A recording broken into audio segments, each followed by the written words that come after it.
رسول اللہ، واپس جائیں یا رسول اللہ، واپس جائیں یا رسول اللہ، اور ہر دفعہ 5 5 5 5 پہلے 5 کیوں نہیں دی اور واپس گئے تھے تو 45 کیوں کم نہیں کی؟ ہر دفعہ بلا رہے ہیں بھیج رہے ہیں، بلا رہے ہیں بھیج رہے ہیں، اچھا 5 5 5 5 صرف آپ کو نماز کی اہمیت بتانے کے لیے کہ کتنا عظیم عمل ہے۔ جب 5 رہ گئیں اور موسیٰ علیہ السلام پھر کھلوتے، جی اب کیا ہوا؟ کہا جی 5 رہ گئی ہیں، کہا نہیں واپس جائیں، کوئی نہیں پڑھیں گے۔ کہا نہیں اب میں گیا تو یہ بھی اڑ جائیں گی، پھر میری امت کا کیا بنے گا، مجھے شرم آتی۔ کہا یا رسول اللہ ایک بات بتاؤں، کیا؟ میری امت پہ 2 نمازیں فرض تھیں، بنی اسرائیل 2 نمازیں تھیں، فجر کی 2 رکعت اور عصر کی 2 رکعت، باجماعت نہیں، انفرادی، رکوع کوئی نہیں، قیام سجدہ، تلاوت کوئی نہیں، تسبیح۔ قرآن میں آتا ہے ورکعی مع الراکعین، حضرت مریم کو وہ ورکعی سے مراد رکوع نہیں، جھکنا مراد ہے کہ جھکو اللہ پاک کے سامنے۔ رکوع ہمیں ملا، نماز میں تلاوت ہمیں ملی، اللہ اکبر ہمیں ملا، کسی امت کو اللہ اکبر نہیں ملا، کسی امت کو رکوع نہیں ملا، کسی امت کو تلاوت نہیں ملی، وہ اپنی کتاب کے حافظ نہیں ہوتے تھے، ہم اپنی کتاب کے حافظ ہوتے ہیں۔ ہمارا بچے سے لے کر بوڑھا، مرد سے لے کر عورت جو یاد کرنا چاہے، میرا شاگرد میرے یہاں مدرسہ میں اس نے 29 دن میں قرآن یاد کیا، صبح سے پارہ یاد کرتا تھا اور رات کو تراویح میں سناتا تھا۔ وہ چھٹیاں ہو گئی، لڑکے چلے گئے، وہ امریکہ سے تھا تو وہ اس کا تو واپس جانے کا تھا نہیں، اور رمضان آ گیا، حافظ کا انتظام نہیں ہو سکا تو انہوں نے کہا جی میں سناؤں گا۔ وہ فجر سے مغرب تک ایک پارہ یاد کرتا اور عشاء میں تراویح میں سنا دیتا تھا۔ 29 دن میں اس نے پورا قرآن سنا دیا۔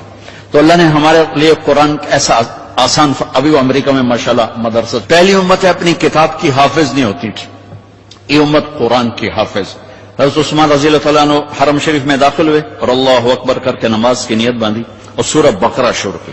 عبد الرحمن تیمی پاس بیٹھے تھے، وہ کہنے لگے بھلا دیکھو رکوع کہاں کرتے ہیں، تو بقرہ سے جو چلے الف لام میم ذالک الکتاب تو والناس پہ جا کے رکوع کیا، ایک رکعت میں سارا قرآن پڑھ دیا۔ یہ میرے رب نے ہمیں نماز کا حسن دیا ہے، نماز کی خوبصورتی دی ہے۔ ابو ریحانہ ایک سفر سے واپس آئے تو ان کی بیگم ان کے انتظار میں، اس زمانے میں نہ کوئی موبائل نہ ٹیلی فون، تو انتظار ہوتا تھا، جو جب رات کو بیٹھنے لگے تو کہنے لگے 2 نفل پڑھ لو پھر بیٹھیں گے، ان کہاں پڑھ لو، اللہ اکبر۔ جو شروع ہوئے چلتے چلتے چلتے چلتے فجر کی اذان پہ جا کے 2 نفل ختم ہوئے تو کہنے لگے ابو ریحانہ اما لنا من کا نصیب، میرا کوئی حق نہیں تھا؟ کہنے لگے مجھے معاف کرنا، میں بالکل بھول گیا، مجھے یاد ہی نہیں رہا۔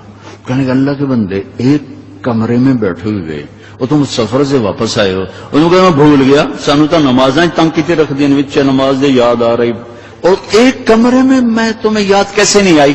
کہنے لگے جب میں نے قرآن شروع کیا تو جنت میرے سامنے ایسی آئی کہ مجھے بھول ہی گیا کہ میں کہاں کھڑا ہوا۔ ہماری یہ نماز چاہے نہ بنے، چاہے یکسوئی والی نہ بنے، لیکن ہمیں سجدے کا حکم ہے، اگرچہ بت ہیں جماعت کی آستینوں میں، مجھے ہے حکم اذان لا الہ الا اللہ۔ وہ بت میری اپنی آستین میں بھی ہوں گے تو بھی مجھے سجدہ کرنا ہے، میرا دل ٹکے نہ ٹکے مجھے ماتھے کو زمین پہ ٹیکنا ہے اور مجھے اپنے اللہ کے سامنے جھکنا ہے۔ تو موسیٰ علیہ السلام نے کہا 2 نمازیں نہیں پڑھ سکے، 5 کیسے پڑھیں گے؟ کہ بس جس کا نصیب ہے وہ پڑھے گا، میں واپس نہیں جاؤں گا، میں لے کے جاؤں گا۔